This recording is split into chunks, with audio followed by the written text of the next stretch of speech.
Empezar. Ahí se ve la presentación. Conversar sobre hepatitis viral. Estos son los logros de aprendizaje. Bueno, la agenda, que es hablar de los tipos de hepatitis viral A, B y C. Se ve, ¿no? ¿Está cambiando la diapositiva o se está quedando fija?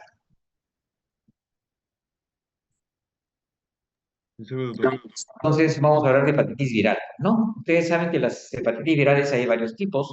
La más frecuente o las más frecuentes son la hepatitis A, B y la C. Cada uno pues tiene su periodo de incubación, cada uno tiene su forma de transmisión, cada uno tiene sus complicaciones, si van a cronicidad o no, y si hay riesgo de que se, ¿no?, de un cuadro de hepatitis fulminante. Eso lo vamos a ir conversando. Recuerden, como se ve en la imagen, hacia el lado izquierdo, en la parte inferior izquierda, que la hepatitis A tiene alta endemicidad en países como los nuestros, ¿no? En muchos países, en varios continentes, y en nuestro país, pues definitivamente es alta la incidencia. Lo mismo que la hepatitis B, ¿no? También tenemos una prevalencia importante. Más bien, la hepatitis C, felizmente, no es muy frecuente en nuestro país. Y vamos a ir conversando sobre eso. Recordar que cuando hablamos de hepatitis, hablamos de inflamación, ¿no? Y esa inflamación puede ser una inflamación de tipo infeccioso y no infeccioso. Cuando hablamos de inflamación infecciosa, esta puede ser viral, que es el motivo de la clase, virus A, B, C, D, etcétera. Y las hepatitis que son por otros virus no hepatotrópicos. Los virus hepatotrópicos son los virus que atacan el hígado y básicamente las manifestaciones y el laboratorio refleja eso. En cambio, cuando hablamos de virus más bien sistémicos, pueden incluir dentro de su clínica o dentro de su presentación afectación hepática, pero hay afectación también en otros órganos, principalmente, ¿no?, cuadros o manifestaciones que no son necesariamente hepáticas, como por ejemplo el TORCH, ¿no?, el citomegalovirus, como por ejemplo el herpes, la rubiola, el Epstein-Barr, la mononucleosis, también puede comprometer el hígado, pero son enfermedades sistémicas, no son virus netamente hepáticos o hepatotrópicos. Tenemos también hepatitis que son no virales, ¿no? Bacterianas, infecciosas también, pero bacterianas, como por ejemplo la brucelosis, la leptospirosis, tuberculosis. Estos son cuadros infecciosos, pero no virales, y también comprometen el hígado. Y otras que ya no son infecciosas, como las autoinmunes, metabólicas, tóxicas, etcétera, siendo de lejos lo más frecuente en pediatría las infecciones, las hepatitis infecciosas y dentro de ellas las virales. Cuando hablamos de ya hepatitis, tenemos que hablar y conocer un poco cómo es el enfoque de los perfiles bioquímicos, ¿no? Cuando tenemos resultados sobre la mesa o queremos pedir exámenes. Entonces, los exámenes de laboratorio sirven para diagnosticar y monitorizar la evolución y el manejo en la fase aguda de la infección. Entonces, vamos a tener un patrón, que es un patrón parenquimal, una lesión citopática a nivel de los hepatocitos, donde la afectación es, pues, básicamente de los lobulillos y los hepatocitos, ¿no? Entonces vemos que hay lesiones de necrosis, como ven los hepatocitos acá, señalados en rojo, estos que están negritos, la balonización, como estos hepatocitos que están redondos, blanquecinos, que están señalados acá en naranja, y también un infiltrado linfocitario, un infiltrado inflamatorio, ¿no?, de linfocitos, que son estos chiquititos que ven en celeste, y esa inflamación es reflejo de un compromiso parenquimal y obviamente también se verá evidenciado en la elevación de las transaminasas, AST, ALT o TGO, TGP, como antiguamente se le conocía. Entonces, recuerden, patrón parenquimal, compromiso de hepatocitos, básicamente lo que van a tener ustedes es elevación de las transaminasas. En casos de hepatitis viral, generalmente valores altos por encima de 10 veces el valor referencial, por encima de 10 veces el valor basal, ¿no?, en cuadros de hepatitis viral. Cuando hablamos más bien de un patrón colestásico, es un patrón asociado a compromiso de conductillos, de canalículos. Ustedes saben que en el hígado hay toda una serie de canalículos, conductillos que terminan pues a nivel del colédoco. Esta es la anatomía de la vía biliar, como ustedes la conocen bien, por la anatomía que vemos acá, ¿no?, en el lado izquierdo inferior. Y cuando hay un compromiso a nivel de canalículos, obstrucción, compromiso canalicular obstructivo, pues lo que vamos a tener es aumento básicamente de fosfatasa alcalina y gamma glutaminas transferasa. ¿Y por qué? Porque dentro de los hepatocitos y dentro de algunas mitocondrias están las transaminasas, pero más bien alrededor de los canalículos biliares y en las células canaliculares es donde se encuentran las enzimas gamma-glutamina y fosfatasa alcalina, como ustedes ven acá en el borde del canalículo, ¿no? Entonces, estas enzimas son las que se liberan en casos obstructivos, daño de células canaliculares que tapizan estos conductos, son los que aumentan en cuadros obstructivos, ¿no? Que ustedes conocen, pues, ¿no? Cálculos, atresia biliares, etc. Y además hay una evaluación no solamente ya de un patrón parenquimal inflamatorio o de un patrón obstructivo colestásico, sino también de la función de síntesis hepática. Y esta está en relación a los productos que el hígado produce, o sea, ver si el hígado funciona bien. Y ahí están básicamente todo lo que es detoxificación y lo que es producción de proteínas. Cuando hablamos de producción de proteínas, hablamos de factores de coagulación. Y dentro de ellos hay que ver entonces cómo está el tiempo de protrombina, cómo está el INR, que es parte del perfil de coagulación, cómo está la albúmina, está baja generalmente, así como el INR está prolongado, ¿no? En problemas hepáticos agudos, la albúmina está baja en problemas hepáticos crónicos. La hipoglicemia, porque ustedes saben que es depósito de glucógeno y también tienen una fisiología en relación a eso, regulación de la glicemia a nivel del organismo, y la detoxificación del ácido láctico y el amonio. Entonces, el hígado no funciona bien, habrá alteración, elevación del perfil de coagulación, disminución de la albúmina, baja de la glucosa, no se maneja la glicemia adecuadamente y no se detoxifica adecuadamente el cuerpo y se acumulan estos residuos como el ácido láctico o lactato y el amonio. Es más o menos lo mismo, daño hepatocelular, daño parenquimal, aumento de transaminasas, compromiso colestásico obstructivo, habrá aumento de fosfatasa alcalina, gamma-glutamil y aumento de bilirrubina directa. Y la otra que acabamos de mencionar, que es función hepática, ¿no? En cuanto a producción de proteínas y la detoxificación. Entonces, compromiso hepatocelular, ALT, AST, TGP, TGO estarán aumentadas más de 5 o 10 veces y en compromiso obstructivo colestásico habrá más bien aumento de fosfatasa alcalina o gamma-glutamina más de 3 a 5 veces, ¿no? Que es lo que ven acá, compromiso hepático y este es compromiso canalicular. Miren cómo están los canalículos normales acá y cómo está dilatado el canalículo por obstrucción. Acá habrá un aumento de fosfatasa alcalina y gamma-glutamina en situaciones como esta. Cuando es una situación solamente de compromiso hepático, valorización y necrosis, habrá aumento de transaminasas. Entendiendo ya entonces esto, hay que recordar ya algunos comentarios en relación a hepatitis A, que es la más frecuente, es la más común, la que más van a ver y manejar ustedes, ¿no? Los pacientes con hepatitis A. Es el virus hepatotrópico más prevalente en todo el mundo, da una hepatitis aguda benigna en la gran mayoría de casos, felizmente, rara vez da una hepatitis fulminante, bueno, pero siempre hay que estar a la expectativa armada. Etiología es un virus, un picornavirus ARN, la distribución es mundial y más prevalente en países de vía de desarrollo como el nuestro. Por eso veíamos en la gráfica de la derecha cómo tenemos alta prevalencia de hepatitis A en nuestro país. Y esto tiene relación, pues, obviamente con la forma de contagio, ¿no? Las medidas de salubridad.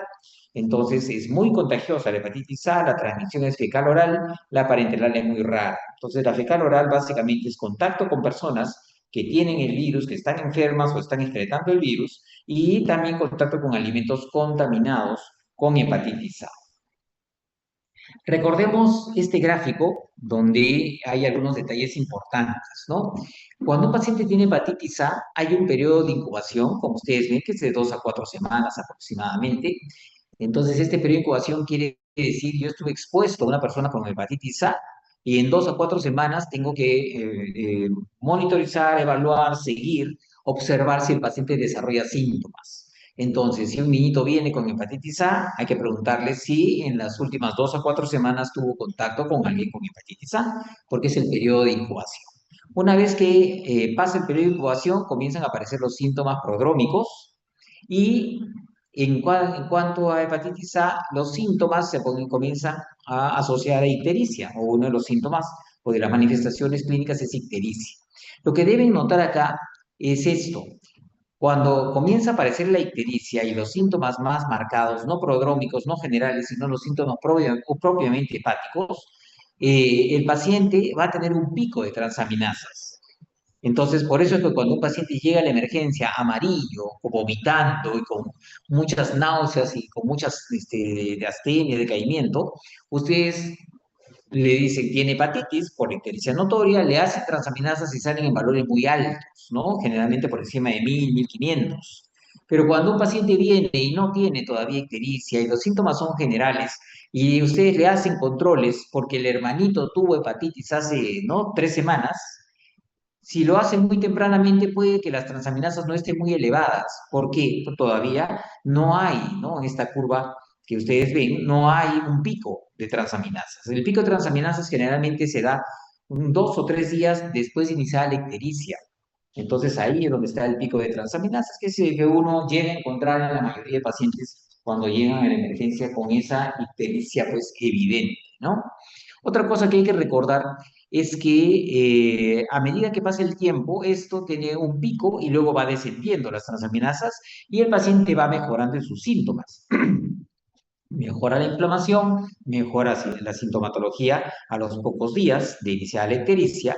Y para hacer el diagnóstico hay que tener en cuenta que la IgM para hepatitis A aumenta progresivamente hasta llegar a un pico que generalmente es alrededor del segundo a tercer mes.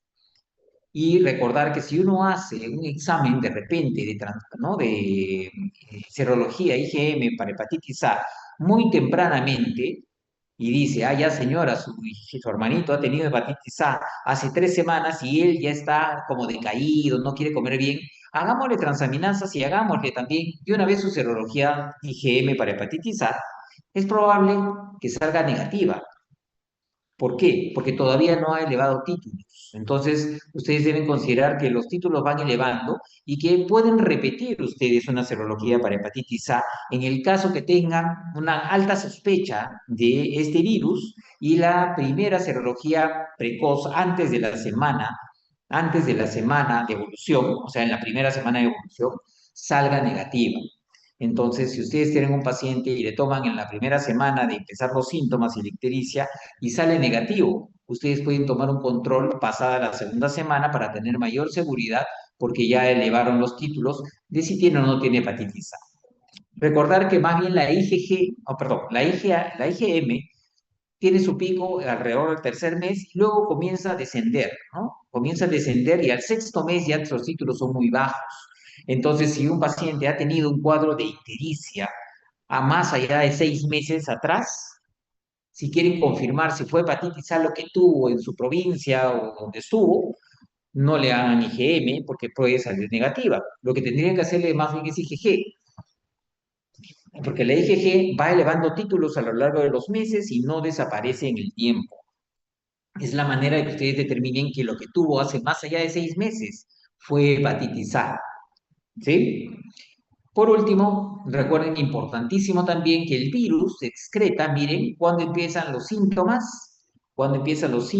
y desde cuándo se comienza a excretar los virus. 2 a 4 semanas antes de empezar los síntomas ya excreta virus y 2 a 4 semanas después sigue excretando virus, después de iniciar los síntomas. Hay que tener en cuenta eso porque es muy contagioso y hay que explicarle a la familia que debe tener mucho cuidado en ese sentido, protegerse con el lavado de manos. Entonces hay una fase prodrómica de síntomas generales, astenia, dinamia, anorexia, pérdida un poco de peso, dolor leve en cuadrante superior derecho. No son síntomas un poco generales, febrículas algunas veces, pero recién, esto puede durar 3 a 5 días, 3 a 7 días, y recién después de ese tiempo aparece la fase ictérica, donde ya hay síntomas más marcados, mayor astenia, mayor adinamia, vómitos, fiebre más evidente, coluria e hipocolia o acolia por la ictericia. Entonces, recuerden que la primera semana pueden ser síntomas generales y la ictericia puede aparecer varios días después de iniciar los síntomas generales.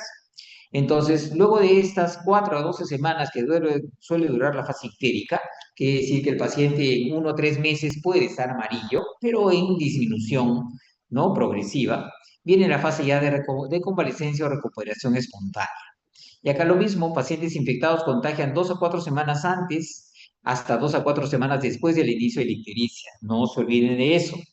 2 a 4 semanas antes, 2 o 4 semanas después. Y el periodo de incubación, también recuerden, 2 o 4 semanas en promedio. Recuerden que estos síntomas pueden variar en función de algunos detalles. Uno, si son lactantes. Cuando son lactantes, niños pequeños, preescolares o lactantes, muchos de ellos, la mayoría es más, no se ponen ictéricos. Pueden tener todos los síntomas, pero no se ponen ictéricos. Entonces, 70% de los lactantes tienen hepatitis anictérica, quiere decir que no se ponen amarillos. Y pasa como una virosis, como le dicen algunas veces, pasa como un cuadro de gripe, pasa como una faringitis que le dicen que tiene y que dura pues más de lo usual, ¿no? Entonces, al final tu niño tuvo hepatitis A. Nunca se puso amarillo, entonces nadie le buscó hepatitis. A diferencia de los niños grandes, de los escolares, adolescentes, que el 70% más bien es ictérico. Quiere decir que la mayoría de los escolares y adolescentes se ponen amarillos, se ponen ictéricos, no se olviden de eso. Entonces, recordar siempre que los lactantes pueden no tener ictericia en un buen porcentaje, 7 de 10 hepatitis A en lactantes o preescolares, no hay ictericia. En cambio, en niños grandes, más bien el 7 de 10 sí se ponen ictéricos. Y cuanto más grandes son o tienen comorbilidades como enfermedad hepática de base o inmunosupresión, los síntomas son más floridos, ¿no? Más náuseas, más vómito, más dolor abdominal, el paciente sí se siente peor.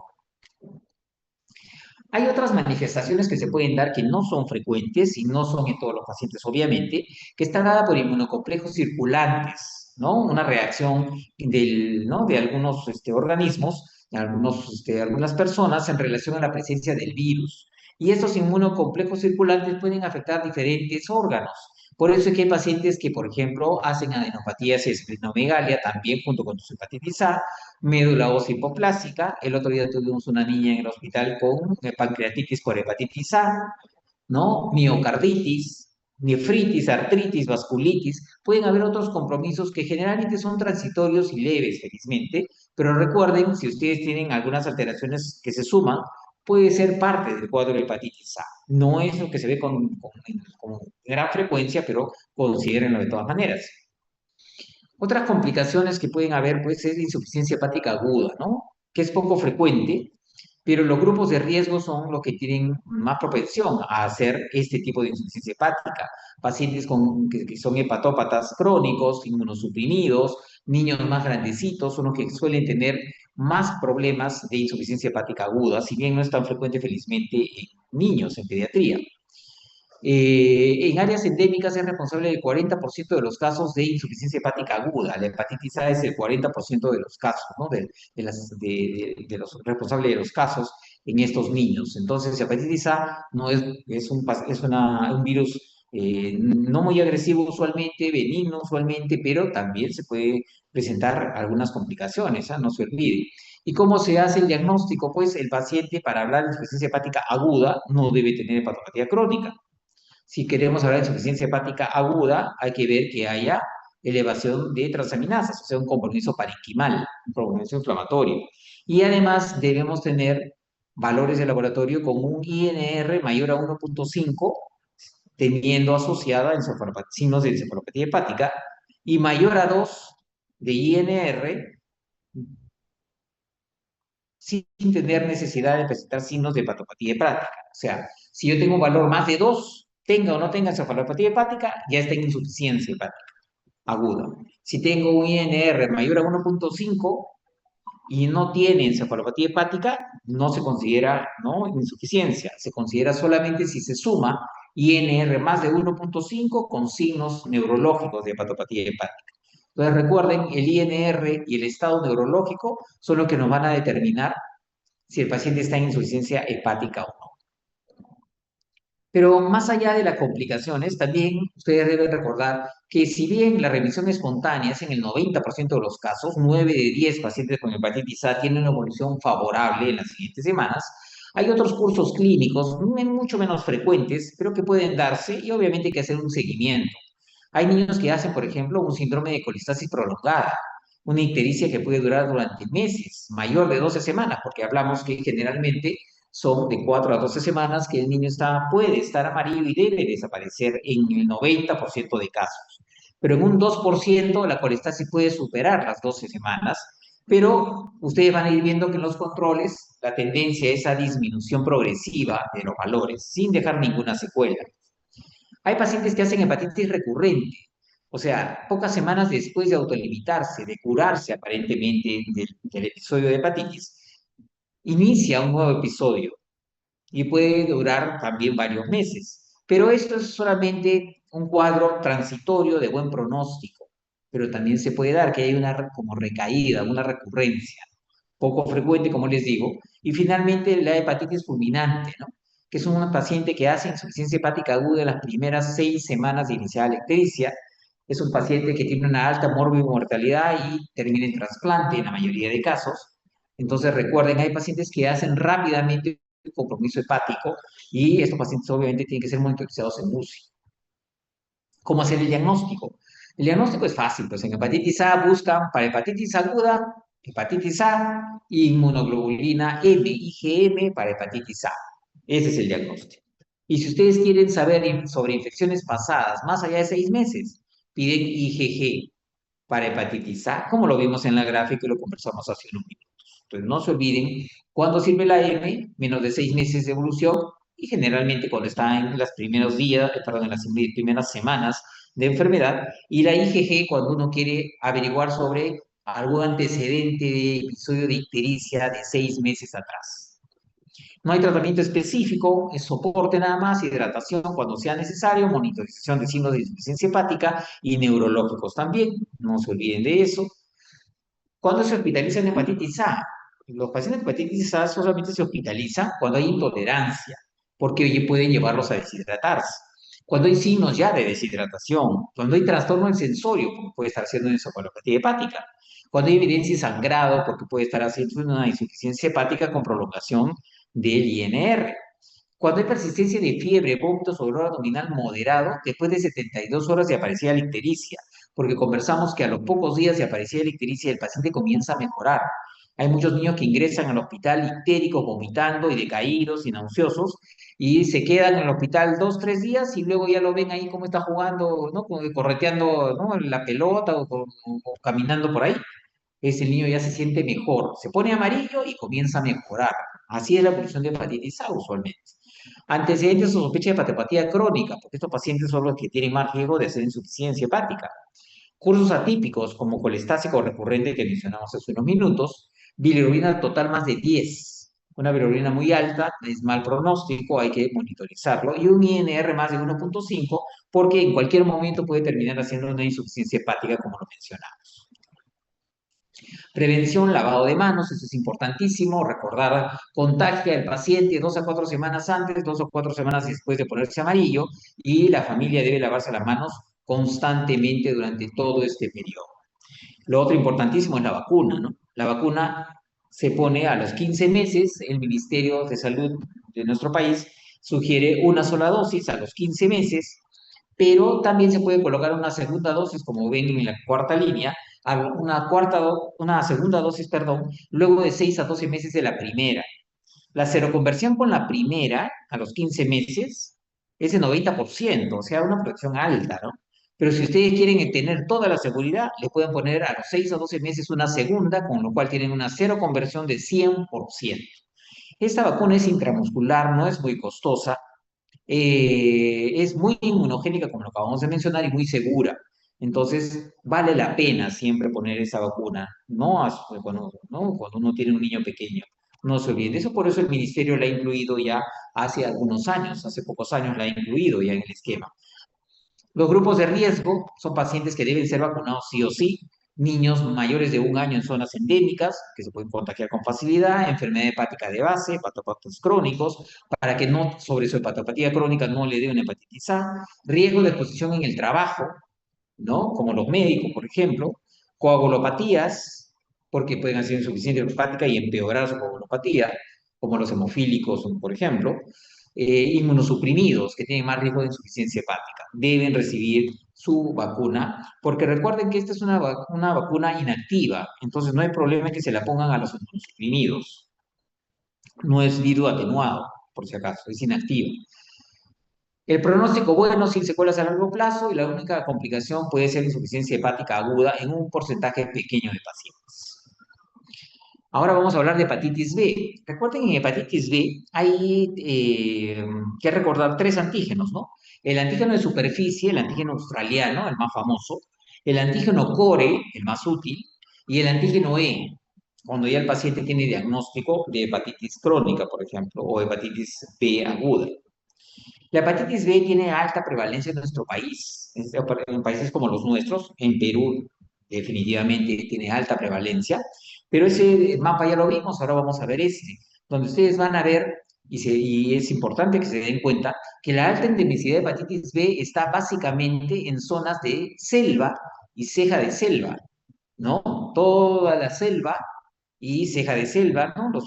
Las regiones que tienen ceja de selva, como Cusco, por ejemplo, Ayacucho, que está cerca a Cusco, son lugares donde hay alta endemicidad de hepatitis B y mediana endemicidad, en realidad, otros lugares, y baja endemicidad en la sierra, baja endemicidad en la costa, salvo Lima, ¿no? Que tiene mediana endemicidad.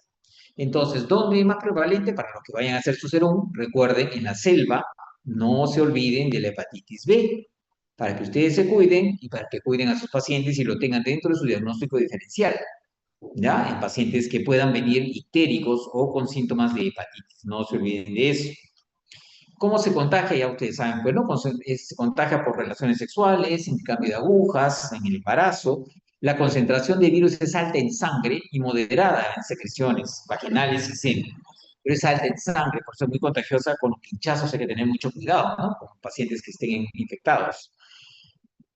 En cuanto a epidemiología, la exposición perinatal es el principal factor de riesgo para adquirir hepatitis B en niños, cuando la mamá es antígeno australiano positivo, antígeno de superficie positivo. Por eso se hacen los controles prenatales, ¿no? Porque cuando la mamá tiene hepatitis B, hay alta probabilidad que el niño se contagie y que su evolución no sea buena. Esa es la transmisión vertical, ¿no es cierto? Los marcadores serológicos de infección en los bebés recién van a aparecer 1 a 3 meses después de nacidos.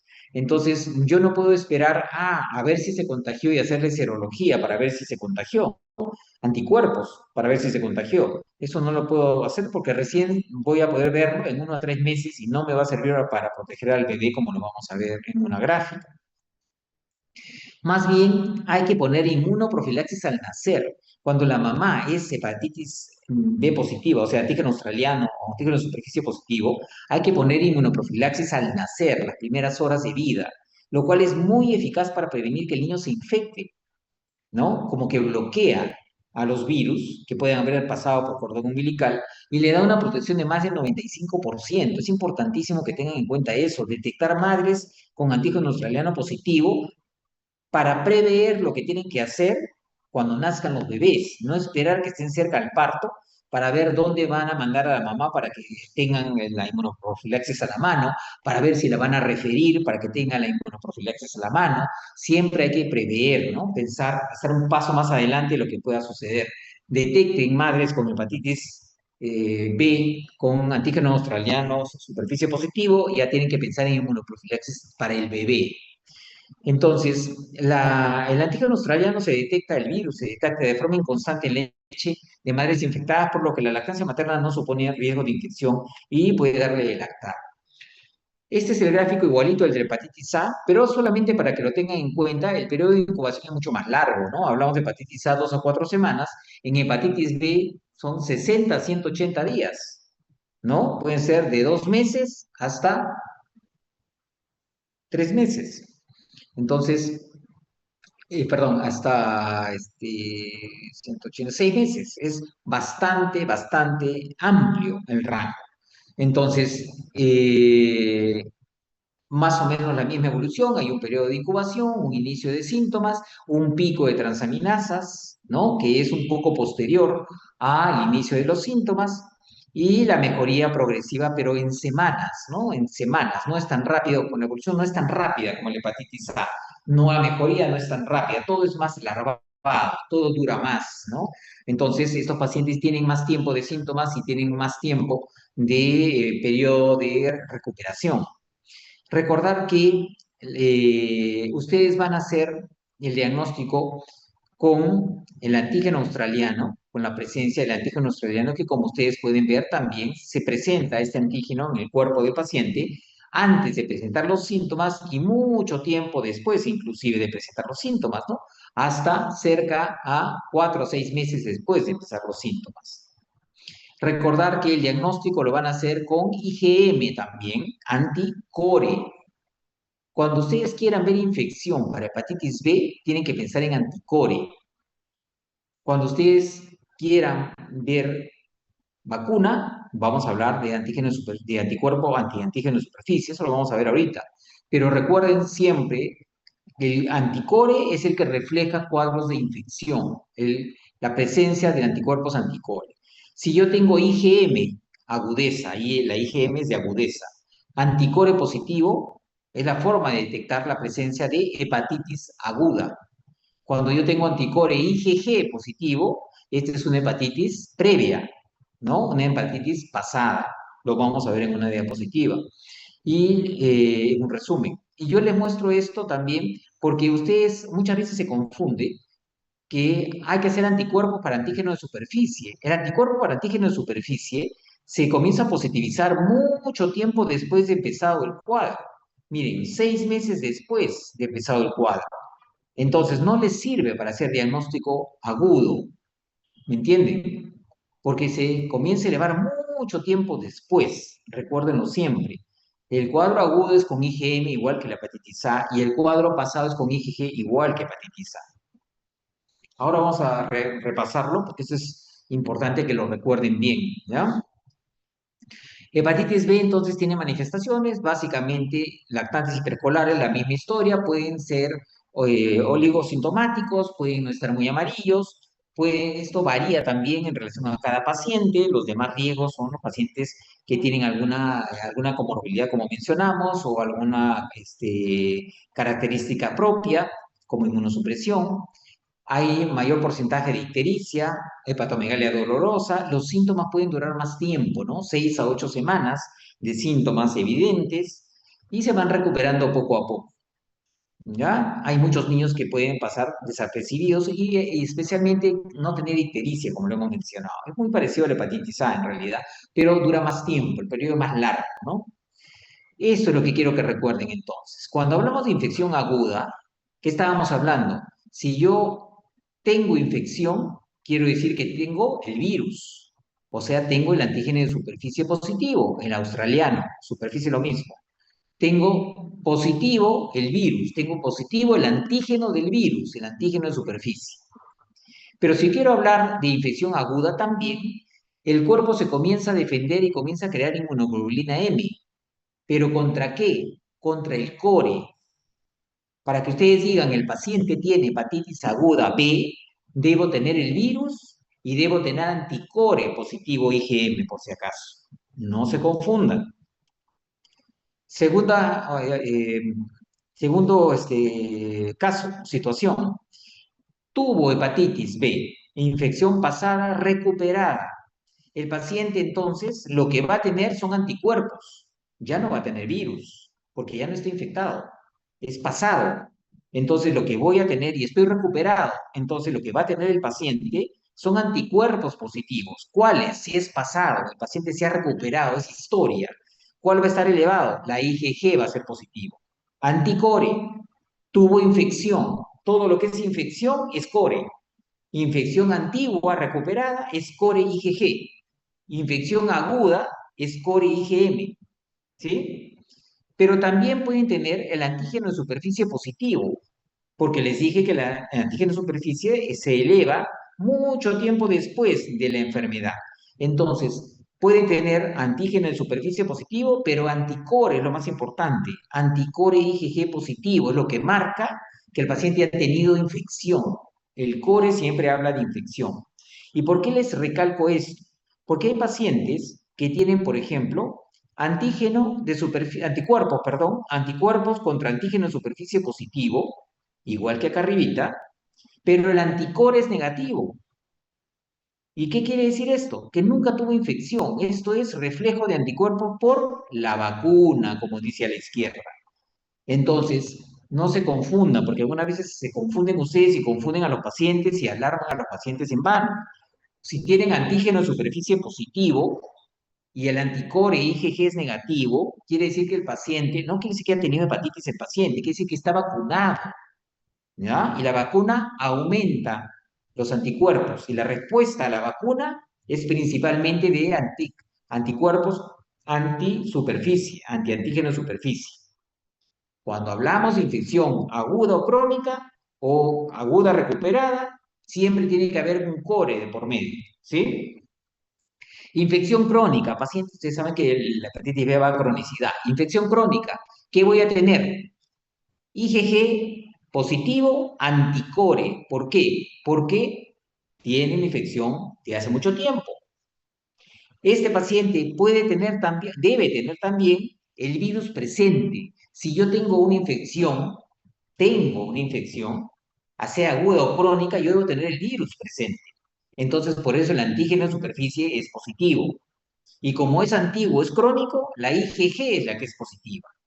¿Sí? Repasen bien esta parte. Acá tenemos un resumen, ¿no? Final. Infección aguda. Tengo el virus y que antígeno de superficie positivo, australiano positivo. El anticore IgM es positivo porque la infección es aguda, pero superficie negativo. Cuando la infección es antigua, ahorita no tengo el virus, entonces el antígeno en superficie es negativo, pero como es antiguo, el IgG es positivo. Ese es el rezago, ese es digamos, lo que me queda, ¿no? Como evidencia de haber tenido la infección. Pero también generaré anticuerpos antisuperficie en esos casos. Por eso también es positivo. Infección crónica pasada, perdón, que empezó y que dura hasta ahora, yo tengo el virus, estoy infectado crónicamente, entonces tengo el antígeno de superficie positivo y tengo el anticore IgG positivo porque es crónico, pero superficie es negativo. Y si está vacunado el paciente, yo no tengo el virus, no tengo antígeno australiano positivo, no tengo anticore porque nunca tuve la infección. Lo que tengo es anticuerpos antiantígeno de superficie positivo en el vacunado. Esta tablita, recuérdenla bien, para que puedan resolver sus casos con más facilidad. Algunos detalles adicionales, hepatitis B, como ustedes pueden ver, tiene evoluciones, ¿no es cierto? ¿Cuál es la historia natural? Y eso es importante que recuerden, la hepatitis B aguda tiene tasas de recuperación, como ven en el cuadrito de la izquierda, en el recuadro de la izquierda, en neonatos, cuando es una infección vertical, cuando ustedes no pusieron la inmunoprofilaxis en las primeras 12 horas de vida, teniendo una mamá con antígeno de superficie positivo, este paciente, este bebé, su recuperación es de 5%, este grupo de bebés, cuando se contagian perinatal, cuando se contagian vertical de la mamá. Cuando el contagio es en niños más grandes, ya es horizontal, pero en niños de más de un año, de 1 a 5 años, el 70% se recupera. Y cuando tiene más de 5 años y se contagia ya de grandecito, más del 95% se recupera. Pero recuerden también que hay un grupo de pacientes que pueden pasar a infección persistente, hepatitis crónica, terminar en cirrosis y hasta con cáncer, ¿no? Hepatocarcinoma. Recuerden que la hepatitis B también puede ir a una hepatitis fulminante, pero es muy poco frecuente, como ven, hay unos 5%. Pero para afianzar un poco los conceptos y las ideas que hemos conversado, miren la imagen de la derecha. Evolución y complicaciones. Cuando hay transmisión vertical, perinatal, o cuando el niño se contagia pequeño, menos de 5 años, ustedes ven que la tasa de curación es de 5% en neonatos y 70% en infantes y preescolares. Y muchos son anictéricos, como ustedes están viendo ahí, como lo comentamos en hepatitis A. Pero hay un 30-95% que en esas flechas naranjas indican que van a infección crónica. 30-95% van a infección crónica cuando se contagian muy pequeños. 95% cuando es vertical, cuando es de bebé, de mamá a bebé, y 30% cuando son niños pequeños menores de 5 años. Miren la importancia que tiene. Estos crónicos, muchos terminarán cirróticos y muchos pueden terminar con cáncer hepático. Cuando la transmisión es horizontal en niños más grandes, Estos muchos se ponen amarillos, más del 50% como ven ahí. Y el 95% se cura, solo van a cronicidad el 5%. Y esto para que ustedes entiendan la importancia de prevenir, la importancia de captar mamás que sean positivas con antígeno australiano, gestantes, para poder proteger a sus bebés, como lo vamos a ver en unos minutos. El antígeno australiano, entonces, perdón, la infección crónica se habla de antígeno australiano positivo más de 6 meses. ¿Quiénes tienen riesgo de infección crónica? Los que tienen infección vertical, ¿no? Si la infección es antes del año, perinatal, 95% van a cronicidad, con de 1 a 5 años 30%, lo que mismo que les mencioné, y en más grandes son los que menos van a cronicidad, 5% nada más. Esta hepatitis crónica termina en cirrosis y puede terminar en cáncer inclusive. El tratamiento de hepatitis B en infección aguda es soporte, antivirales cuando hay insuficiencia hepática. En infección crónica hay que evitar la replicación y el daño a nivel parenquimal y para eso se usa interferón, que es un inmunomodulador, y algunos antivirales que impiden la replicación y con eso pues mayor compromiso, ¿no? Pero esto es un cuadrito que es un protocolo, no tienen que recordarlo. ¿Cómo se previene? Con la inmunoprofilaxis, con la inmunoglobulina, posexposición, posexposición tiene una protección temporal, por eso igual hay que vacunar a los bebés. Entonces, esta es una vacuna recombinante, muy inmunogénica, muy segura. El inicio de tratamiento, el inicio es al nacimiento para prevenir la infección perinatal e infantil temprana. Y la seropositividad es más del 95% de la segunda dosis. O sea, ya con su segunda dosis ya están protegidos más del 95%. El esquema en el ministerio es entonces al nacer, a los 2 meses, 4 meses y 6 meses, ¿no? Que se pone la hepatitis B. Este es el detalle que quiero que recuerden también. Profilaxis universal, lo que hemos mencionado, 2, 4, 6 meses, pero contacto con mamá antígeno australiano positivo. A este bebé hay que ponerle su inmunoprofilaxis, como dice en la línea verde, en las primeras 12 horas de nacido. En las primeras 12 horas de nacido hay que ponerle su inmunoprofilaxis, inmunoglobulina, que no hay en cualquier lugar necesariamente. Recuerden eso, asegúrense que haya, si ustedes están en su serum y captan una mamá así. Y luego continuar con sus vacunas. Hay que seguirlo vacunando, porque esta inmunoprofilaxis es transitoria, como hemos conversado. La vacuna genera defensas todavía luego de varias semanas y meses. En cambio, la inmunoprofilaxis ya genera protección en el bebé para que no se replique el virus y el bebé no se enferme. Ese es el gran objetivo de recordar eso. Pronóstico suele ser favorable a pesar del riesgo de insuficiencia hepática muy poco frecuente. Infección crónica sí se asocia a cirrosis y carcinoma hepatocelular, donde se ve esto con frecuencia en zonas de selva y ceja de selva, ¿no? Mucha hepatitis crónica, mucha cirrosis y mucho cáncer hepático. La transmisión perinatal lleva cronicidad, perdón, que lleva cronicidad es responsable de una alta incidencia de estos pacientes cirróticos y con carcinoma en adultos jóvenes. Y con la vacunación y la inmunoprofilaxis se puede proteger. Y solo unas palabras de hepatitis C, es un virus también importante, transmisión vertical en hasta el 5% de los recién nacidos de madres virénicas, no es tanto como la B. En Estados Unidos es la causa más común de hepatopatía crónica en adultos.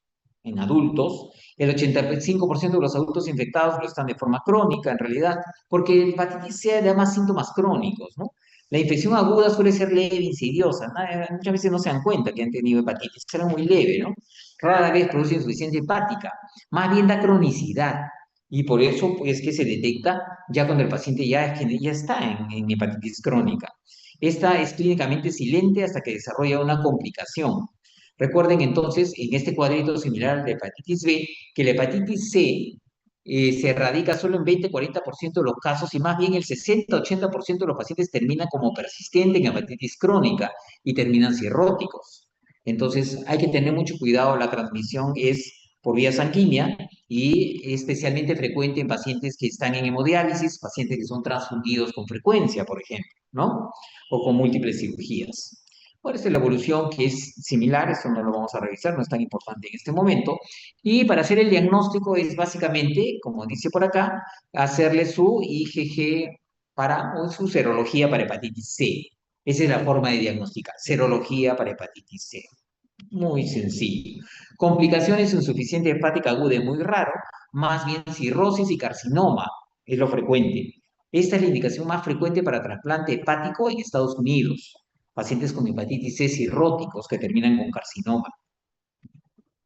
Tratamiento aún no probado en niños. Los niños tienen un menor riesgo de hepatopatía crónica, felizmente, ¿ya? Pero eso no quita que tratemos de prevenir. ¿Cómo prevenimos? No hay vacuna.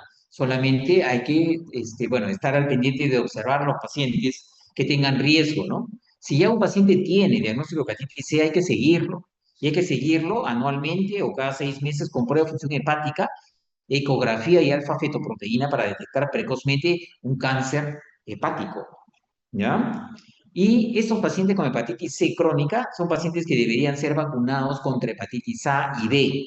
De hecho, ¿por qué? Para prevenir que sobre la hepatopatía crónica de un C no se infecte con A o con B, que lo va a terminar llevando con mayores complicaciones y mayor riesgo de insuficiencia hepática.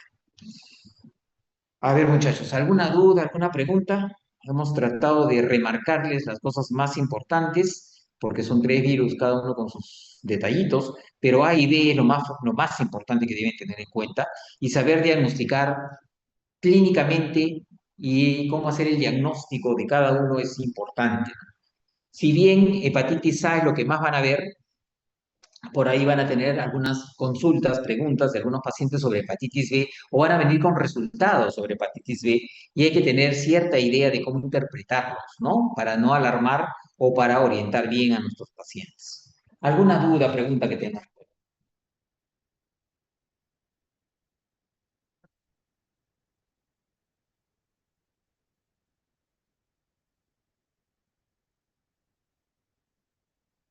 También siempre lo mío son casos clínicos, la parte semiológica, la parte clínica y cómo hacer diagnósticos serológicos. Repasen bien especialmente lo que es hepatitis B, ¿no? Muy bien, entonces dejamos de compartir y paramos la grabación. Listo, muchachos.